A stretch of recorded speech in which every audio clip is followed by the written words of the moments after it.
metode penelitian kualitatif. Kualitatif itu tentu lawan dari kuantitatif. Ya, kalau kita bicara kuantitatif, kita bicara angka-angka. Kalau kualitatif, kita bicara non-angka. Orang persepsinya seperti itu. Tapi sebenarnya kualitatif juga bisa menggunakan angka, kemudian dikualitatifkan. Kuantitatif juga bisa menggunakan non-angka, kemudian dikuantitatifkan. Misalnya kayak model penelitian yang menggunakan angket, sangat setuju, setuju, ragu-ragu, tidak setuju, itu kan kualitas. Dan kemudian kita angkakan menjadi 5, 4, 3, 2, 1 menjadi kualitatif. Jadi kalau kualitatif tidak berarti bahwa pengertiannya dia bukan angka, kuantitatif juga tidak berarti bahwa pengertiannya bukan kualitas, tetapi pada umumnya sebenarnya yang menentukan ini adalah tergantung dari bagaimana nanti mendekati angka atau non-angka itu, apakah nanti dikuantitatifkan atau dikualitatifkan. Kalau dia dikualitatifkan, maka berarti yang pas adalah metode penelitian seperti ini. Kalau dia dikuantitatifkan, maka yang pas berarti metode penelitian kuantitatif. Sebelumnya kita sudah bicara banyak tentang metode penelitian kuantitatif, kayak survei, eksperimen, penelitian pengembangan. Karena kendatipun penelitian pengembangan itu sebenarnya arahnya tidak juga murni kualitatif dan tidak juga murni kuantitatif. Dia lebih banyak campur-campurnya, tapi tidak bisa dikatakan kualitatif murni juga dan tidak bisa dikatakan kuantitatif murni. Nah, sekarang kita ingin tinjau bagaimana model kualitatif murni, yang nanti tentu kan ada 3 pilihan kalau metodologi ini berdasarkan jenisnya ini. Ada metode kualitatif, ada kuantitatif, kemudian ada mix antara kualitatif dengan kuantitatif. Mix ini biasanya adalah campuran antara penelitian kualitatif dan kuantitatif. Bisa diawali penelitian kuantitatif dulu, setelah teruji hipotesisnya kemudian didalami dengan penelitian kualitatif. Bisa diawali dengan penelitian kualitatif dulu, kemudian dilanjutkan dengan kuantitatif. Jadi bisa 50-50, 50% kualitatif, 50% kuantitatif. Atau mungkin didominasi oleh kualitatif, atau didominasi oleh kuantitatif. Itu tiga metode itu, jadi metode kualitatif, kuantitatif, dan mix. Kita lihat apa itu penelitian kualitatif. Di sini ada beberapa pengertian yang saya kutip. Antara lain adalah Corbin dan Anderson. Strauss dan Corbin itu mengemukakan bahwa kualitatif itu adalah segala jenis penelitian yang menghasilkan temuan yang tidak diperoleh melalui prosedur statistik. Jadi definisi mereka itu simpel sekali, bahwa yang bukan menggunakan prosedur statistik dan atau cara perhitungan lainnya maka bisa digolongkan sebagai penelitian kualitatif. Jadi yang tidak menggunakan statistik, yang tidak menggunakan angka-angka, itu menurut Strauss dan Corbin masuk kategori penelitian kualitatif. Sedangkan menurut Anderson, penelitian kualitatif menekankan pada metode induktif, interpretatif. Induksi, lawan dari induksi itu deduksi, yang diterapkan dalam kehidupan sehari-hari yang bersifat subjektif dan terjadi di masyarakat. Ini bedanya ini. Makanya biasa disebut sebagai penelitian alamiah. Kalau kualitatif itu alamiah, sesuai dengan kondisi yang terjadi di masyarakat, sesuai dengan kondisi informan atau subjek, atau latar dari penelitian. Yang lawan dari subjektif ya objektif, lawan dari alamiah adalah ilmiah. Jadi kualitatif itu biasa disebut sebagai penelitian alamiah, sedangkan kuantitatif biasa disebut sebagai penelitian ilmiah, kalau dari definisi ini. Kemudian berikutnya menurut Freeman, penelitian kualitatif itu bersifat terbuka dan fleksibel, dan salah satu kekuatannya adalah menggabungkan filsafat, teori, desain, dan metode penelitian yang beragam seperti pendekatan multimetode, positivis, dan kritik sosial, postmodernis. Postpositif atau postmodernis sebenarnya ini juga biasa digunakan untuk istilah penelitian kualitatif, yang lawannya adalah positif itu, atau penelitian kuantitatif. Kenapa disebut sebagai post positif atau postmodernis? Karena dia muncul setelah aliran positivis itu aliran kuantitatif. Jadi rupanya penelitian kualitatif ini relatif baru. Tahun-tahun 60-an, 70-an ini orang kadang-kadang menganggapnya sebagai penelitian yang tidak ilmiah. Nanti booming itu sudah tahun 80-an, 90-an. Tapi itu pun juga orang-orang yang sains misalnya, mereka juga tidak terlalu menganggapnya sebagai suatu penelitian ilmiah karena menurut mereka bahwa tidak ada uji-uji apalagi misalnya validitas reliabilitasnya. Kendati pun sebenarnya juga bisa dilakukan, tapi dia validitas datanya adalah dengan cara triangulasi dan seterusnya. Tidak menggunakan statistik, nanti kita akan pelajari berikutnya. Tapi pada umumnya kalau penelitian positivis ini maksudnya itu muncul setelah penelitian positivis. Kalau dia positivis, jadi muncul setelah penelitian kuantitatif. Tahun-tahun 60-an, 70-an, 80-an ini mulai terkenal dan malah tahun 2000-an ke atas ini sudah muncul yang namanya penelitian mixed method yang mencampur antara kualitatif dan kuantitatif yang diawali oleh bukunya Creswell. Itu bedanya antara positivis dengan postpositivis. Postpositivis itu muncul setelah positivis. Jadi ini ada setelah adanya. Jadi yang pertama itu sebenarnya metodologi penelitian yang muncul itu adalah metodologi penelitian kuantitatif yang diawali oleh metode ilmiah dikemukakan oleh John Dewey. Kemudian ada lagi definisi Bogdan dan Taylor.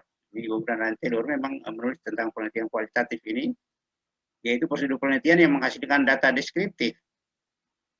Apa itu data deskriptif? Kata-kata tertulis atau lisan dari orang-orang, atau informan, atau subjek, kemudian tingkah laku atau perilakunya, kemudian ya termasuk dokumen-dokumen dan sebagainya. Tapi prinsipnya kalau penelitian kualitatif ini memang dia datanya bersifat deskriptif, yang merupakan kata-kata dari baik lisan atau tulisan dari pelaku atau yang bisa kita kenal dengan informan atau subjek yang melakukan pengamatan secara holistik terhadap latar penelitian, pengamatan holistik, kemudian artinya subjek penelitian baik organisasi ataupun individu tidak direduksi menjadi variabel terisolasi. Jadi tidak ada variabel-variabel misalnya kayak kepemimpinan, kemudian ada gaya kepemimpinan, ada motivasi kepemimpinan, ada perilaku kepemimpinan, dan sebagainya. Tidak ada dia seperti itu. Variabel itu ditelusuri apa adanya. Tapi variabel itu dipandang sebagai bagian dari keseluruhan. Contohnya tadi misalnya kalau kita ingin menelusuri tentang kepemimpinan, misalnya kepemimpinan pada SMA 4 Kendari. Kalau orang kuantitatif nanti akan datang dengan memandangnya sebagai bagian yang terpisah. Dia akan mengambil variabel dari kepemimpinan itu sendiri untuk diteliti. Misalnya perilaku kepemimpinan, motivasi kepemimpinan, konsep diri kepemimpinannya, kemudian kondisi lingkungannya, kemudian kinerjanya. Dia akan mengambil beberapa variabel.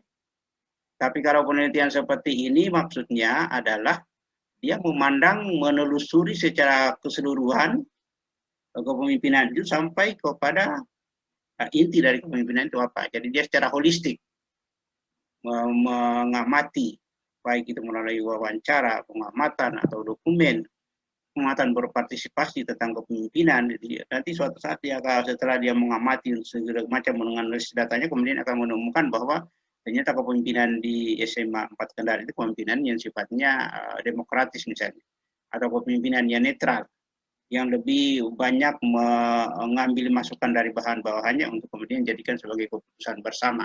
Itu hasil penelitian akan terjadi seperti itu dia. Itu antara kualitatif dan kuantitatif. Misalnya kalau kita bicara data kualitatif, maka data kualitatif itu bisa berupa kata-kata dari subjek atau informan, bisa berupa kalimat-kalimat dari subjek, bisa berupa narasi, bisa berupa dokumen-dokumen tertulis, bisa juga berupa bahasa tubuh, menangis tiba-tiba pada saat diwawancara, atau tiba-tiba tertawa keras pada saat diwawancara, bahasa tubuh, atau tiba-tiba dia menutup mukanya, kemudian keluar air matanya, semua itu kan data yang menggambarkan kondisi dari subjek penelitian. bisa juga foto atau gambar atau bagan atau grafik. Semua itu adalah data kualitatif, atau bisa juga situasi dan kondisi di lokasi penelitian atau kondisi dari latar penelitian. Ini adalah data dalam penelitian kualitatif. Kalau kuantitatif kan paling yang kita temukan itu hasil dari angket misalnya kita sebar, atau hasil tes misalnya, atau hasil pengamatan dengan menggunakan pedoman pengamatan. Yang begitu-begitu kalau data penelitian kualitatif. Tapi kalau kuantitatif, ini kan ternyata semuanya jadi data.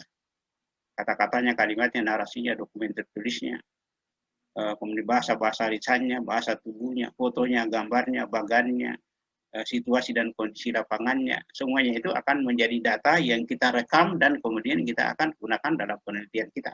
Itu data-data kualitatif. Kemudian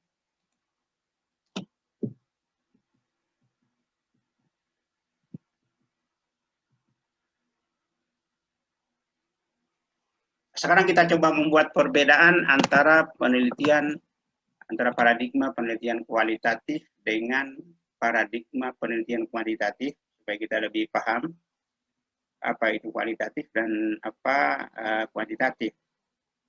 Misalnya, yang pertama adalah dari teknik yang digunakan. Ada kuantitatif, ada kualitatif.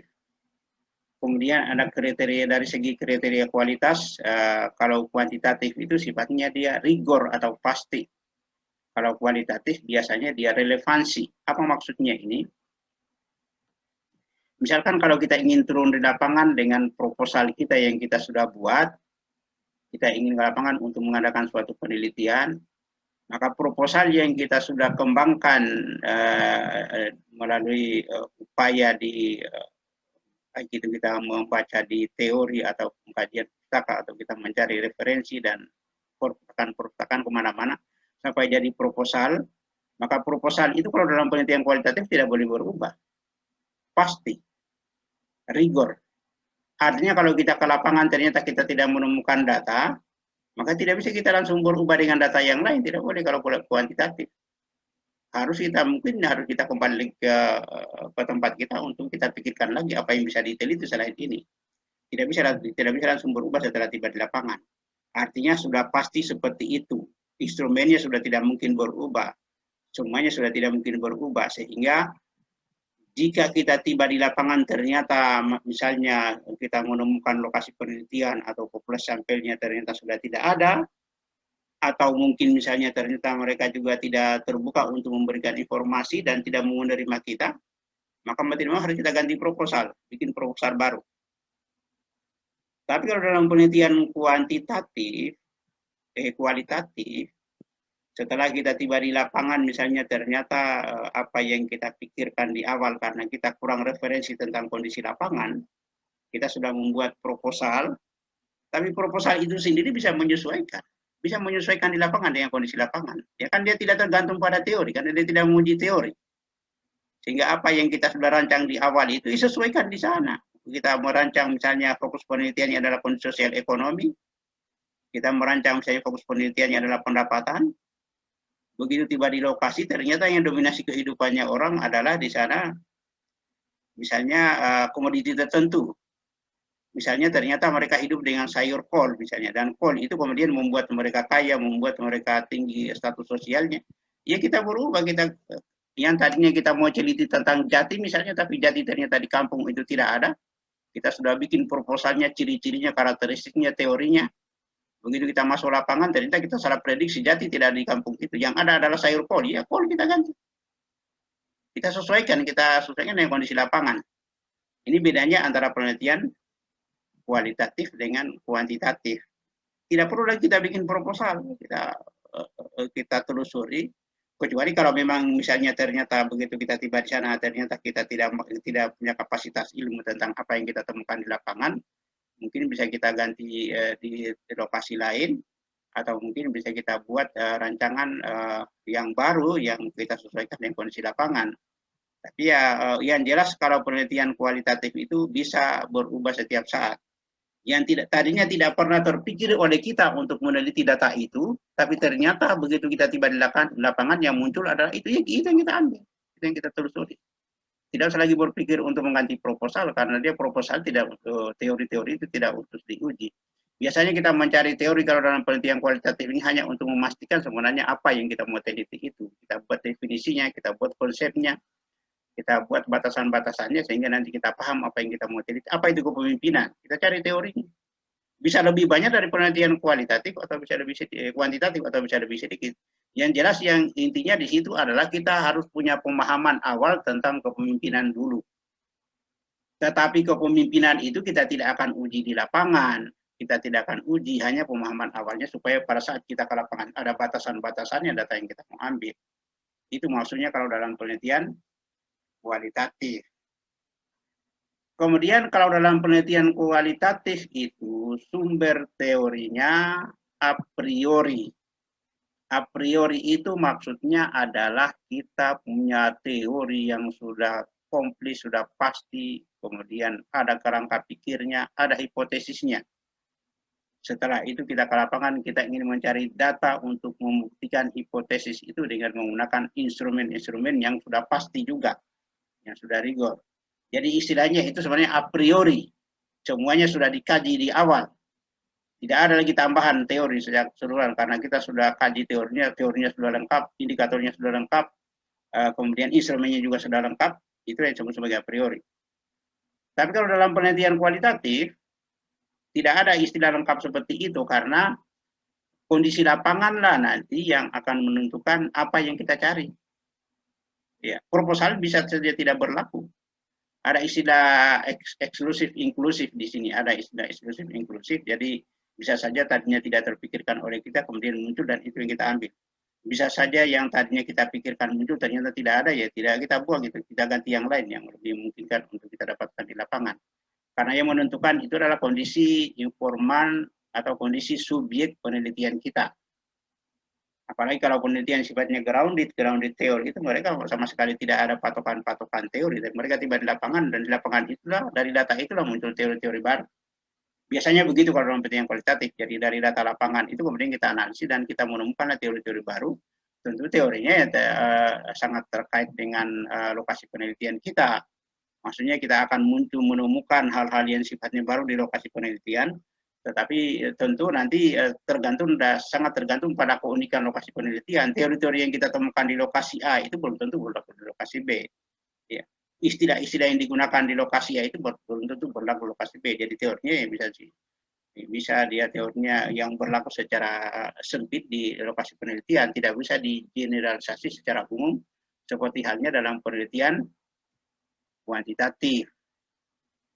Kemudian kalau kita bicara kausalitas atau faktor sebab akibat, kalau dalam penelitian kuantitatif dia sifatnya adalah X menyebabkan Y.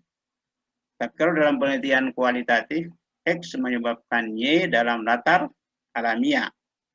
Subjektif dia, tergantung dari kondisi alamiah di sana. Bagaimana X itu menyebabkan Y dalam kondisi di lokasi penelitian kita.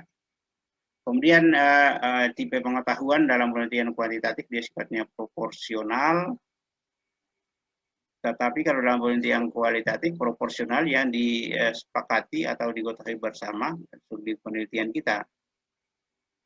Kemudian dari segi pendirian, kalau penelitian kuantitatif dia sifatnya reduksionis. Seperti tadi itu reduksionis itu maksudnya ya di perusahaan itu direduksi kayak tadi kepemimpinan kemudian direduksi menjadi beberapa variabel baru diteliti ke lapangan. Kalau dia secara keseluruhan dia akan dalami ekspansionis, dia dalami itu kepemimpinan sejauh mungkin dengan berbagai macam sumber yang informan atau subjek yang berbeda, kemudian nanti dia menyimpulkan bahwa kepemimpinan seperti ini. Dia tidak mereduksi beberapa variabel, tapi dia secara keseluruhan, secara utuh itu variabel. Ada kepemimpinan, misalnya tadi kita contohkan kepemimpinan. Kemudian karakteristik metodologisnya, kalau kuantitatif dan kualitatif, waktu penetapan sebelum penelitian, Jadi waktu penetapan pengumpulan data dan analisis data, semuanya kalau dalam penelitian kuantitatif sudah pasti.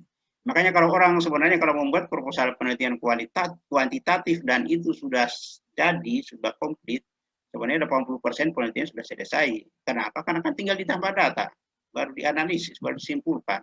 Yang paling berat itu ya kerja kalau kuantitatif kan sebenarnya mencari teori-teori pendukung itu, mencari jurnal itu yang berat. Tapi kalau kita sudah dapat semuanya, sudah komplit kita punya proposal, sudah ada instrumennya, apa sekarang kerja kita setelah itu tinggal kita try instrumen, baru ambil data, baru analisis selesai. Maka 80% selesai sebenarnya kalau sudah selesai penelitian proposal penelitian kuantitatif. Tetapi kalau penelitian kualitatif bisa jadi masih berubah, ya masih berkembang karena sesuai dengan kondisi lapangan. Data-data yang tadinya kita sudah batasi ingin kita kumpulkan dengan wawancara, pengamatan atau dokumen, dan data yang kita mau kumpulkan adalah data A, data B, data C, data D. Begitu kita tiba di lapangan ternyata data A, B, C, D itu tidak ada. Yang ada data E, F, G, H, ya yang itu yang kita ambil, sesuaikan. Jadi dia bisa berubah. Ya, yang tadinya A, B, C yang kita rencanakan untuk kita ambil ternyata yang ada adalah C, D, E. Dan itulah yang kita jadikan sebagai dasar untuk yang kita mengadakan penelitian di lapangan. Kemudian kalau kita bicara tentang desain instrumen, desainnya maka pasti kalau kualitatif pasti. Ya tadi itu kalau di kualitatif muncul berubah, inklusif eksklusif. Yang tadinya kita tidak pernah terpikir tapi muncul di lapangan kita ambil. Yang tadinya kita abaikan ternyata terakhir mewarnai kondisi data ya kita teliti. Kita ambil baru kita masukkan dalam analisis. Kemudian dari instrumennya kalau kuantitatif itu mereka sebut paper and pencil. Paper and pencil itu ya semacam skala, semacam tes, semacam semuanya komplit dan instrumen itu sudah final, sudah tidak bisa berubah. Tetapi kalau dalam penelitian kuantitatif manusia sebagai instrumen, human instrumen. Maksudnya itu adalah peneliti sebagai instrumen dan peneliti akan mengumpulkan data sesuai apa yang dia temukan di lapangan. Memang untuk memudahkan kita supaya kita tidak lupa apa yang kita mau wawancara, tetap juga kita buat pedoman wawancara, pedoman pengamatan, pedoman studi dokumen, tapi dia sifatnya terbuka, akan menyesuaikan dengan kondisi yang kita temukan di lapangan, kondisi data. Tapi kalau kuantitatif tidak ada istilah begitu. Kalau sudah jadi angket itu di try out, kemudian lakukan pengumpulan data. Kalau sudah jadi tes itu di try out, kemudian lakukan untuk tes pengumpulan data. Tidak ada istilah mau berubah-berubah, tidak ada. Kecuali kalau nanti mungkin mau di mix, mungkin nanti perlu kita wawancara setelah itu. Kemudian kalau dalam penelitian kuantitatif ya perlakuannya bisa stabil. Ya kalau eksperimen ya eksperimen perlakuan dengan metode A, metode B, metode C, metode A, B, C itu stabil sampai terakhir. Tapi kalau dalam kualitatif kan dia sifatnya bervariasi, berubah. Kemudian satuan kajiannya dia variabel. Sebenarnya kalau satuan kajian untuk kuantitatif itu dia disebut variabel, tetapi kalau penelitian kualitatif sebenarnya kadang-kadang kita sebut sebagai fokus penelitian atau subfokus atau pola-pola, misalnya pola-pola apa polanya dan seterusnya, tapi lebih cenderung mereka menyebutnya sebagai fokus penelitian. Kalau ini variabel, jadi bedanya adalah variabel dengan fokus. Nanti kalau variabel kan nanti ada indikator, kalau dia nanti fokus subfokus. Ya. Kemudian unsur kontekstual, kalau dalam kuantitatif itu dikontrol, kalau ini adalah turut campur atas undangan misalnya. Kemudian latarnya kalau kuantitatif sih lah bisa laboratorium sebenarnya bisa alamiah juga, tetapi semuanya kan terkontrol. Tapi kalau kualitatif dia pasti dalam kondisi alamiah. Makanya kan disebut sebagai penelitian alamiah, bukan ilmiah. Kalau kuantitatif, ya kuantitatif biasanya laboratorium, tapi bisa juga kita penelitian di lapangan, misalnya di kelas, di mana saja bisa. Tapi kan dia dengan pola yang rigor dan pasti. Kalau ini dia kondisi alamiah dan dia menyesuaikan dengan kondisi atau latar penelitian, penelitian kuantitatif dan kualitatif. Coba perhatikan di sini apa sebenarnya supaya lebih mendalam dari segi wilayah penelitian kualitatif dan kuantitatif. Kualitatif tadi ilmiah, setidaknya kalau kualitatif adalah alamiah. Nah, perhatikan di sini, misalnya tadi kepemimpinan, sebagai seorang calon magister ingin meneliti kepemimpinan pada SMA di Kota Kendari.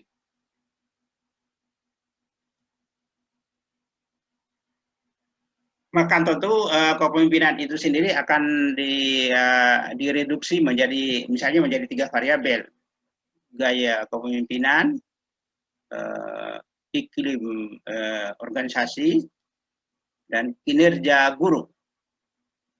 Misalnya kepemimpinan guru atau kinerja kepala sekolah, misalnya kepemimpinan kepala sekolah pada SMA di Kota Kendari. Orang kuantitatif nanti akan mereduksi menjadi beberapa variabel, yaitu misalnya variabel perilaku kepemimpinan, variabel kondisi lingkungan kerja, variabel kinerja. Ini adalah bagian-bagian dari kepemimpinan. Kemudian setelah itu dia bahas ini permukaannya ini gaya kepemimpinan, kemudian lingkungan kerja, kemudian kinerja, dia bahas hanya permukaannya saja, tidak bisa mendalam. Ya, itu dalam penelitian kuantitatif. Tapi kalau kualitatif, misalkan tadi kepemimpinan dia tidak reduksi, dia tetap kepemimpinan, tapi kemudian dia perdalam segali sedapat mungkin sampai kemudian menemukan inti dari kepemimpinan itu sendiri. Iya. Jadi kalau dari segi wilayahnya, kalau untuk kuantitatif itu dia sifatnya wilayahnya luas, kalau ini dia sempit. Kalau ini sempit karena dia hanya satu variabel. Ini ingat, ini yang penelitian yang tertarik untuk penelitian kualitatif, sebenarnya modelnya dia tidak menghubungkan antar variabel karena tidak ada instrumen untuk itu, tidak ada statistik untuk itu. Gimana caranya mencari hubungan? Dia tidak. Jadi dia dalami sekali sedalam mungkin dengan satu topik yang sama. Misalnya tadi kepemimpinan, dia tidak reduksi kepemimpinan, tapi dia dalami, dia telusuri, cari sumber ke sana kemari, wawancara ke sana kemari, cari dokumen-dokumen, dan kemudian dia menemukan bahwa kepemimpinan pada sekolah-sekolah di Kota Kendari ini menggunakan kepemimpinan yang sifatnya netral. Jadi memberi kesempatan, netral itu maksudnya adalah selalu memberi kesempatan kepada bawahan untuk berpartisipasi dalam pengambilan keputusan, kemudian siap untuk dikritisi kalau ada hal-hal yang ini kita jelaskan sesuai hasil penelitian kita. Kalau di sini dia akan menyimpulkan bahwa kepemimpinan itu, bahwa kinerja kepala sekolah itu dipengaruhi oleh, kan dia seperti itu dia kesimpulannya, akan dipengaruhi oleh perilaku kepemimpinan dan dipengaruhi oleh lingkungan kerja. Kalau ini bahwa kepemimpinan di sekolah Kendari itu modelnya seperti ini, dan pada umumnya kepala sekolah menggunakan kepemimpinan yang netral. Nanti akan begitu kesimpulannya. Nah, dalam penelitian kuantitatif, misalnya setelah menemukan dalam penelitian kualitatif, setelah menemukan kesimpulan seperti itu, untuk lebih meyakinkan silakan ditelusuri dengan penelitian kuantitatif dengan expose faktor. Sama juga dengan ini, setelah menemukan kesimpulan bahwa gaya kepemimpinan itu kinerja itu lebih banyak dipengaruhi oleh gaya kepemimpinan ketimbang lingkungan, maka silakan ditelusuri secara kualitatif untuk menjadi mix. Tapi kesimpulan ini adalah kesimpulan penelitian kuantitatif, dan itu sudah selesai penelitian kuantitatifnya. Ya, itu bedanya sebenarnya kalau dalam penelitian kualitatif dan kuantitatif. Jadi yang mengambil judul-judul penelitian kualitatif, kalau misalnya pengaruh A, B, dan C terhadap D, itu ya sudah pasti bukan judul penelitian kualitatif, sudah pasti bukan judul penelitian kualitatif, tapi itu sudah pasti kuantitatif. Tapi misalnya menakar mutu pendidikan di Kota Kendari misalnya, itu arahnya lebih kepada ke kualitatif. Atau kepemimpinan SMA di Kota Kendari ya lebih kepada penelitian yang sifatnya kualitatif, karena dia hanya satu variabel yang sempit kemudian didalami. Kalau dari segi variabelnya dia sifatnya kompleks. Kalau dalam penelitian kualitatif dia sederhana namun rumit dalam tataran kontennya, karena memang harus mendalami ini kan. Kalau kuantitatif kan mempersoalkan angka-angka data, kuantitas, frekuensi. Kalau ini berada di mendalami seperti ini, di pendalaman tentang variabel itu, atau fokus penelitian, mempertanyakan masalah, mempersoalkan makna. Kalau penelitian kualitatif, pengukurannya jelas, mempertanyakan fenomena. Alat ukur statistik, pengukurannya rumit. Tidak juga rumit sih sebenarnya, tapi memang kan untuk mengukur ini, untuk mendapatkan kepastian tentu kita harus memperpanjang keikutsertaan pengamat, ketekunan pengamat. Kemudian apalagi kalau dalam kualitatif ada triangulasi data, triangulasi sumber, triangulasi metode, triangulasi peneliti. Memang itu caranya untuk menemukan data yang benar. Sehingga nanti data yang kita temukan, yang kita analisis di penelitian kita persis sama dengan data yang dipunyai oleh subjek atau informan penelitian, tidak berbeda. Sama juga dalam penelitian kuantitatif, misalnya untuk memastikan bahwa itu benar, ya tentu ya kualitas instrumennya harus kita perhatikan. Kemudian populasi penarikan sampelnya yang benar. Kalau misalnya kita ingin meneliti pendapatan masyarakat, maka pendapatan masyarakat yang sudah ditemukan di Biro Statistik di suatu wilayah, misalnya rata-ratanya 3 juta. Akan menjadi benar penelitian kita kalau ternyata rata-rata sampel penelitian 3 juta, tapi kalau 10 juta menjadi salah. Ya memang itu. Jadi validitas data itu akan sangat ditentukan oleh seberapa tepat data yang kita kumpulkan dari studi, seberapa mirip data yang kita kumpulkan itu dari pemilikan data itu oleh subjek penelitian, baik oleh kuantitatif ataupun kualitatif. Kualitatif pun nanti ukurannya berbeda, ada yang menggunakan statistik, ada yang menggunakan non-statistik.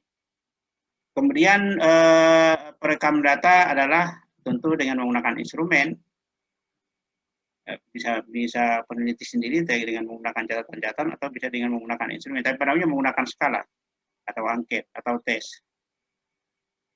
Sedangkan dalam penelitian kualitatif juga perekam datanya tentu adalah peneliti sendiri, tentu dengan menggunakan alat tanpa alat, tapi pada umumnya menggunakan alat berupa alat perekam, misalnya tape recorder atau kamera atau foto, ada kamera foto lah untuk dokumen-dokumen, karena pada umumnya dokumen foto itu dalam penelitian kualitatif adalah termasuk data kita yang harus kita analisis. Kemudian kalau kita lihat di sini adalah wilayah masalah dalam penelitian kualitatif. Misalnya di sini ada A, ada X dan Z. Ada fenomena yang memang lebih cenderung ke penelitian kualitatif. Ada fenomena memang harus kuantitatif, maksudnya tidak bisa otomatis di kualitatif, karena ini harus dekat dengan kualitatif. Tapi ada suatu fenomena yang tidak juga kualitatif dan tidak kuantitatif, sehingga maka digunakan mix antara kualitatif dan kuantitatif. Misalnya contohnya di sini, masalah penggunaan sepeda motor dan kualitas sepeda motor. Penggunaan sepeda motor dan kualitas sepeda motor, misalnya A ini, penggunaannya dan kualitasnya. Ini bicara kualitas, ini bicara penggunaan, ini bicara kualitatif.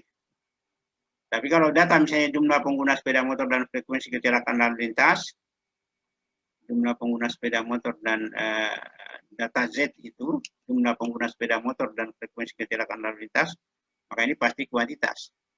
Pasti kuantitas kalau ini. Tapi kalau sikap dan tingkah laku pengguna sepeda motor di jalan, bisa 50-50. Tapi lebih cenderung tidak cenderung ke kualitas, tidak kuantitas. Kalau sikap sebenarnya kalau dia dikati dengan menggunakan angket, maka dia akan cenderung ke kuantitatif. Tapi ya kalau menggunakan angket juga kemudian dikati secara kualitatif, bisa juga dengan menggunakan apalagi hasil pengamatan. Jadi ini X ini adalah wilayah antara kualitatif dan kuantitatif. Jadi maksudnya nanti sikap dan tingkah laku ini bisa saja diteliti melalui penelitian yang sifatnya mix.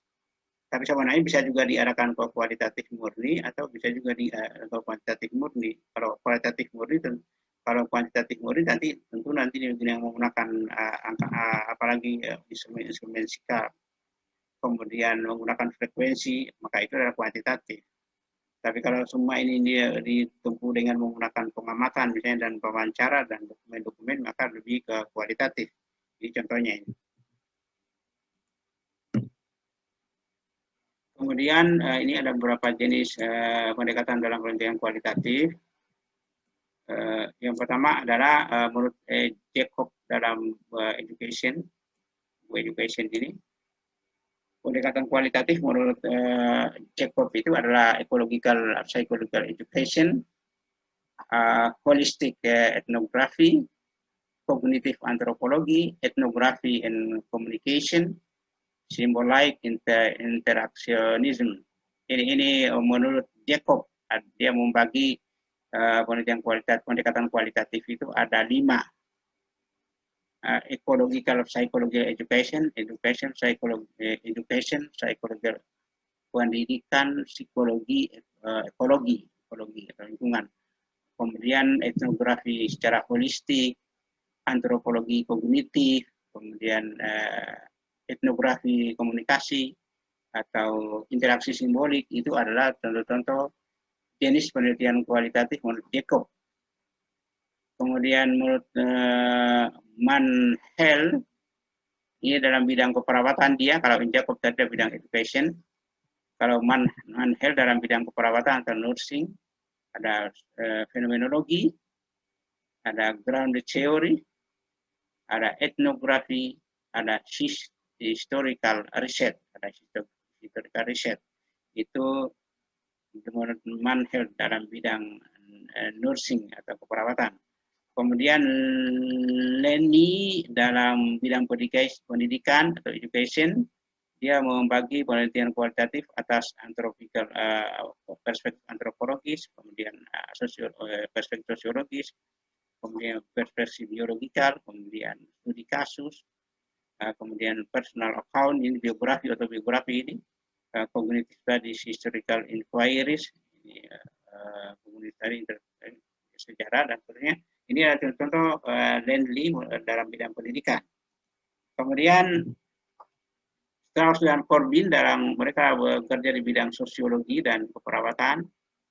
Mereka mengelompokkan penelitian kualitatif, ada ground theory, teori dari data maksudnya, ada sosiologi, etnografi, fenomenologi, life history, dan conversational analysis. Kemudian Morse juga dalam bidang nursing atau keperawatan, ada fenomenologi, ada etnografi, etnoscience, ada grounded theory. Nanti kita jelaskan sebentar satu-satu. Kemudian Mustekes dalam bidang psikologi, ada etnografi, ada grounded theory, ada hermeneutics, ada empirical phenomenological research, ada heuristic research, ada transcendental fenomenologi. Itu menurut Mustekes dalam bidang psikologi. Kemudian menurut Densin dan Lincoln dalam ilmu sosial, ada studi kasus, ada etnografi, ada fenomenologi, ada etnofenomenologi, ada interpretasi praktis, ada ground theory, ada biographical, biografi, ada historical, ada clinical research, penelitian klinis. Kalau Miles dan Haberman dalam bidang social science, ada approach to qualitative data, ada analysis interpretism, ada social anthropology, ada collaborative social research. Itu untuk jenis-jenis penelitian kualitatif menurut para pakar. Kemudian nomor 9 ada Slive dan Williams, ada categorical of qualitative research, ada etnografi, ada fenomenologi, ada studies of artifact, penelitian tentang fakta-fakta. Densin dan Lincoln ada social science, performance, critical and public, etnografi, interpretative practice, case studies, grounded theory, life history, narrative authority, participatory action research, dan clinical research. Kemudian klinis ada Creswell. Creswell itu dia membagi atas etnografi, grounded theory, case study, fenomenologi, dan penelitian naratif. Kita jelaskan satu-satu bagaimana dengan yang pertama adalah etnografi. Apa itu penelitian etnografi? Etnografi adalah jenis penelitian yang berusaha untuk menggambarkan budaya atau bagian budaya dari sudut pandang orang yang ada di dalam budaya itu sendiri. Ini dikemukakan oleh Jacob, Malinowski, Bradley, dan Wolcott. Jadi etnografi itu adalah penelitian yang berusaha untuk menggambarkan budaya. Etnografi ya budaya, atau bagian dari budaya dari sudut pandang orang-orang yang ada di dalamnya. Dari sudut pandang pelaku budaya itu sendiri, itu etnografi. Budaya yang menggambarkan budaya itu dari sudut pandang atau digambarkan secara alamiah dari para pelaku budaya itu sendiri, itu etnografi. Fokusnya adalah menggambarkan dan memberi makna tentang budaya sekelompok orang dalam suatu masyarakat. Pengumpulan datanya mengumpulkan data atau observasi, wawancara serta berbagai sumber dengan waktu yang relatif lama.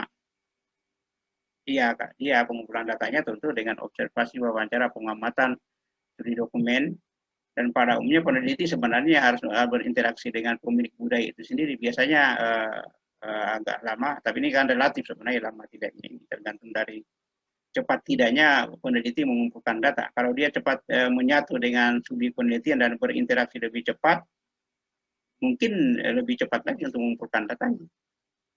Tetapi kalau misalnya ternyata dia sama sekali agak susah untuk menyatu karena mereka menjaga jarak dan sulit untuk mendapatkan data, maka mau tidak mau pendekatannya agak lama untuk mendapatkan data. Sehingga memang bisa jadi waktunya akan lama. Tapi persoalan lama ini kan sifatnya relatif. Kemudian dari segi analisis data tentu ya analisisnya bisa menggunakan analisis deskriptif, konstruktivisme.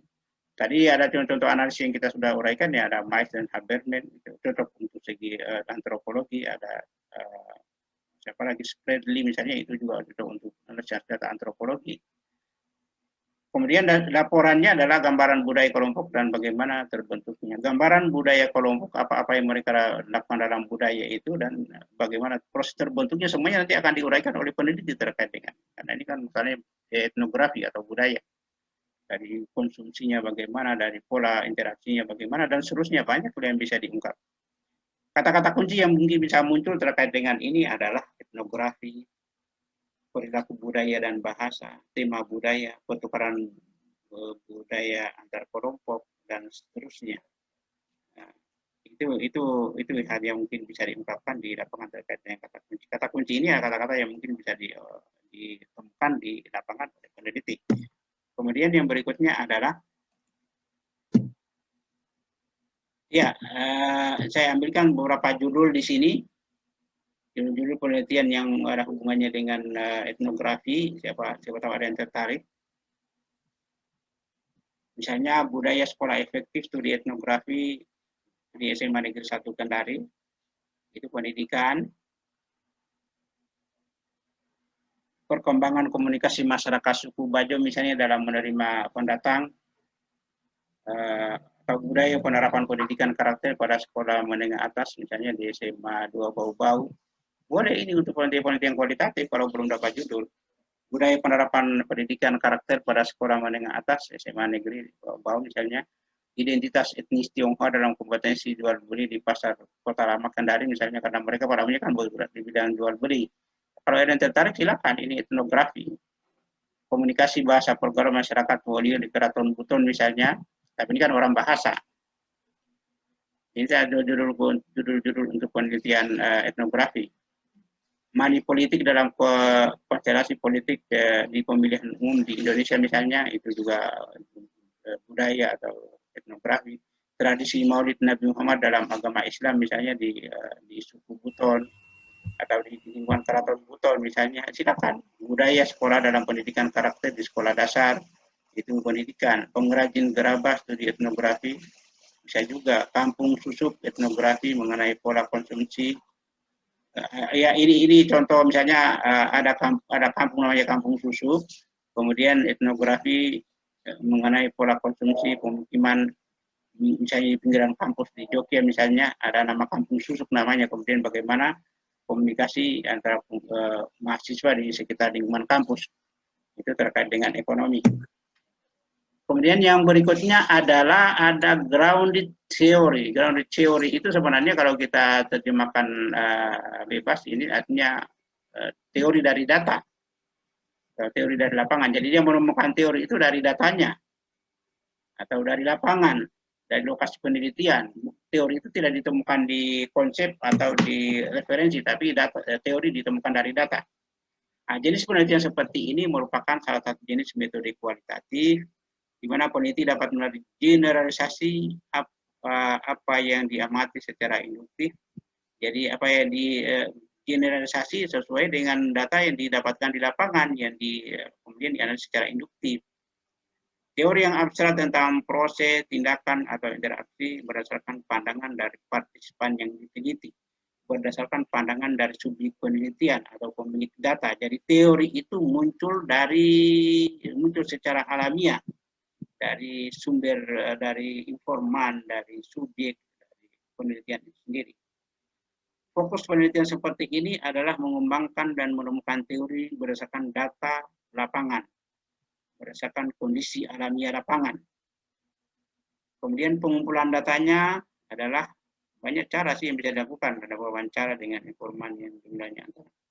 Sebenarnya kalau dalam penelitian seperti ini tidak ada batasan khusus 2 sampai dengan 60 orang, tapi sah-sah saja kalau memang perkiraannya bahwa 60 orang itu kemudian sudah bisa mewakili secara keseluruhan. Tapi kan bukan mewakili juga sebenarnya, tapi variasi-variasi data itu akan ditemukan dari sebanyak 60 orang. Perhatikan dalam penelitian kualitatif ini sebenarnya tidak ada dia batasan bahwa informannya harus 10 orang atau 20 orang atau 30 orang. Tapi yang menentukan seberapa banyak informan yang kita gunakan adalah kejenuhan dari datanya. Maksudnya kalau kita wawancara, mengumpulkan dokumen-dokumen, kemudian mengamati, kalau kita sudah mengamati berkali-kali pada subjek yang sama atau pada subjek yang berbeda, kemudian kita menemukan data yang sudah terulang seperti yang kita temukan sebelumnya, maka itu berarti harusnya kita berhenti karena sudah tidak ada tambahan data.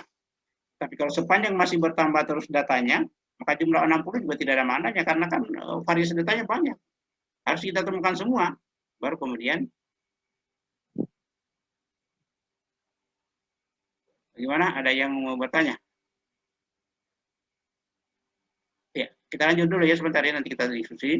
Kemudian analisis datanya adalah analisis deskripsi, tentu deskripsi, reduksi, kategorisasi, konstruksi. Ya, atau kita gunakan saja salah satu model analisis yang dikembangkan oleh Mercer Haber, misalnya analisis pengumpulan data, apalagi namanya kondensasi data, penyajian data, dan penarikan kesimpulan. Kemudian membuat generalisasi teori substansif melalui gambar. Digambar-gambarkan polanya, teori umum, teori dan seterusnya. Nanti temuan dalam penelitian ini. Kemudian kata kuncinya adalah temuan, pengembangan, proposisi, proses, teori substansif, teori dari data maksudnya. Oke, kita lanjut.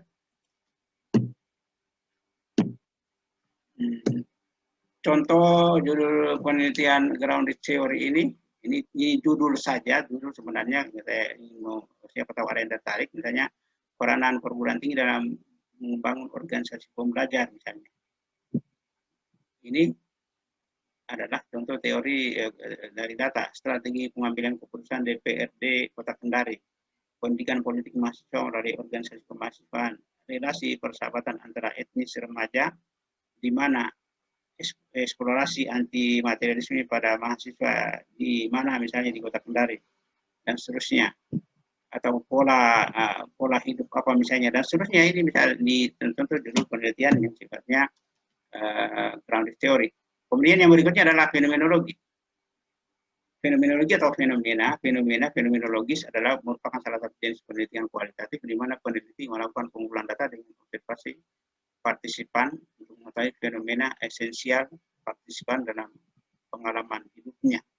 Jadi ini fenomenologi ini sebenarnya adalah ada fenomena, misalnya ada sekelompok masyarakat atau ada seorang tokoh yang mewarnai kehidupan dia sebagai pahlawan, mewarnai kehidupan masyarakat Sulawesi Tenggara.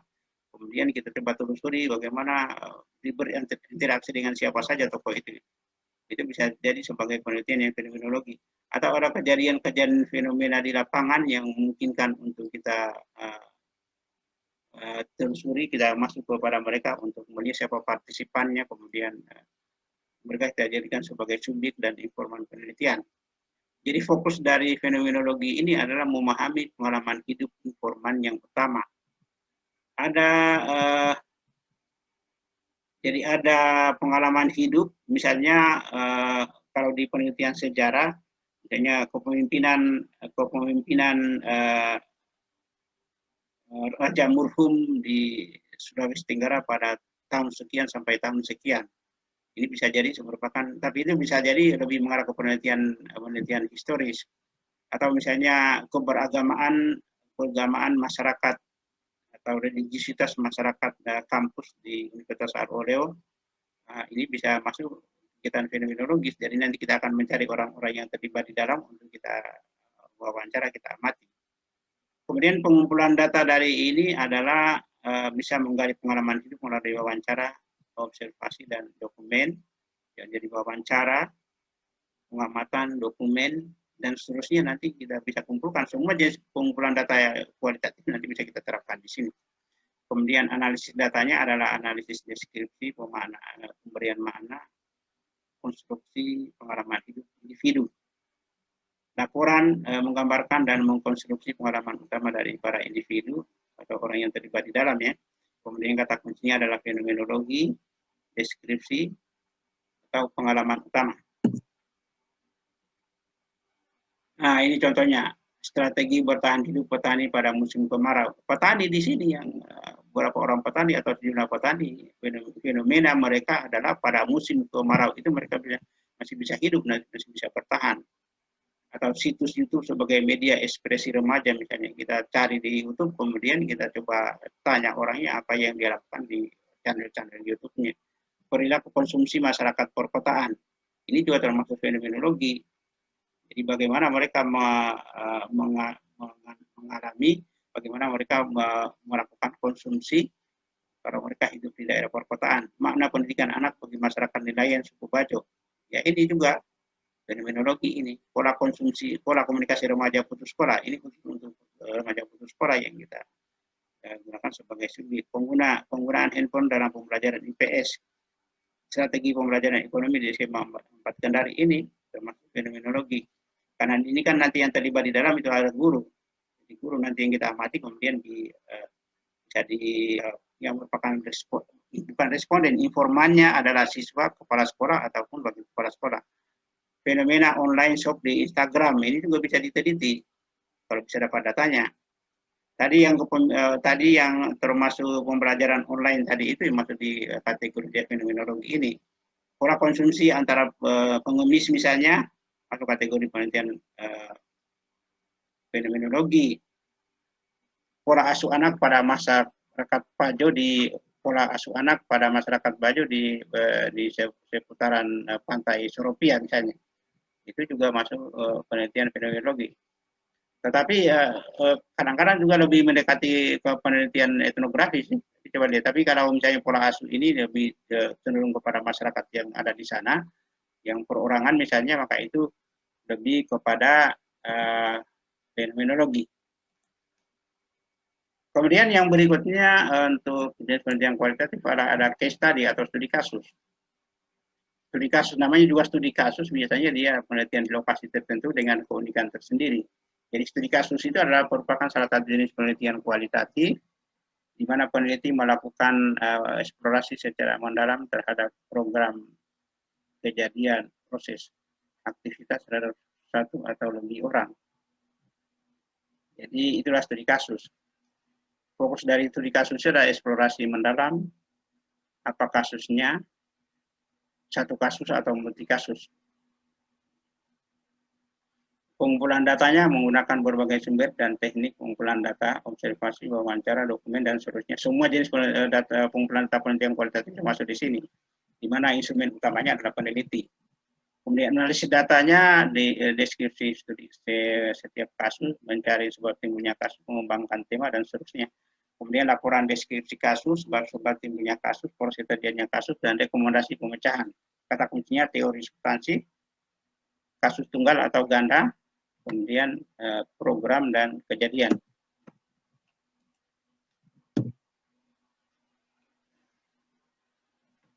Contohnya studi kasus ini adalah analisis ketepatan timbangan pedagang pasar tradisional. Ingat di tradisional pedagang tradisional itu sering kita lihat di TV, misalnya mereka kadang-kadang menaruh batu, menaruh apalah yang dilakukan, segala macam cara dilakukan untuk menghalalkan, untuk menipu pembelinya.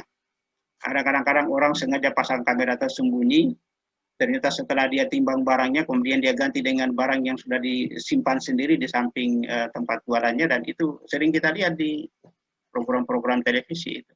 Ini kan kasus sebenarnya masalah ini.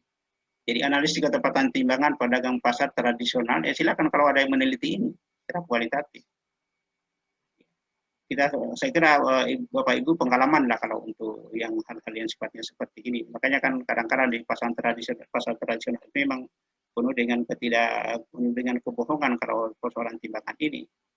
Kemudian analisis pembiayaan pada usaha kecil di Kota Kendari misalnya, ini studi kasus pada usaha kecil. Kemudian perilaku petani dalam merespon perubahan harga, ini juga studi kasus. Perilaku menyimpang remaja putus sekolah, ini juga studi kasus spesifik kepada remaja putus sekolah. Gaya belajar mahasiswa terancam DO, ini juga studi kasus. Atau gaya belajar mahasiswa berprestasi juga kasus. Kasusnya yang orang berprestasi. Jadi ini contoh studi kasus, ya lebih spesifik penelitiannya. Silakan kalau ada yang mengambil judul seperti ini. Ini contoh judul studi kasus. Kemudian ada juga yang sifatnya penelitian naratif. Naratif ini coba kita lihat apa itu penelitian naratif. Jadi naratif adalah merupakan satu jenis penelitian kualitatif di mana peneliti melakukan studi terhadap satu orang individu atau lebih untuk memperoleh data tentang sejarah perjalanan dalam kehidupannya.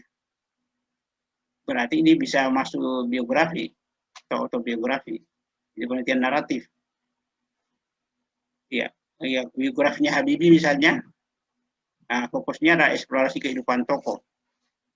Pengumpulan boleh dalam penelitian kualitatif, misalnya ada tokoh yang yang banyak membantu masyarakat dan dia sangat terkenal dan dia banyak menjadi inspirasi banyak orang di daerahnya ibu-ibu, silakan dijadikan sebagai objek penelitian atau subjek penelitian. Namanya adalah penelitian naratif, tapi lebih dikenal dengan biografi atau autobiografi. Tapi kalau biografi kan dia secara keseluruhan kehidupannya. Mungkin kalau ini dia hanya spesifik untuk apa yang bisa ditonjolkan terkait dengan kehidupannya, itu adalah hubungan dengan orang lain. Jadi mirip-mirip juga fenomenologi sebenarnya. Mirip-mirip fenomenologi.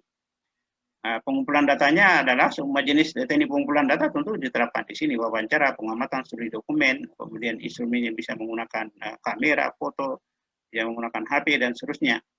Analisis datanya tentu ya analisis data kualitatif biasa, menghasilkan kriteria tokoh secara kronologis yang didukung oleh data tentunya. Dan analisisnya bisa Myers dan Habermas, bisa Bradley, bisa Loveland dan Loveland, bisa Strauss dan Corbin yang analisis apalagi namanya itu pengkodean. Kemudian laporan narasi tokoh dalam kehidupannya, kata kuncinya studi naratif, cerita, pengalaman hidup, kemudian yang unik dan kronologis. Saya kira untuk kuliah hari ini cukup. Assalamualaikum warahmatullahi wabarakatuh. Waalaikumsalam. Selamat sore. Terima kasih banyak, Pak.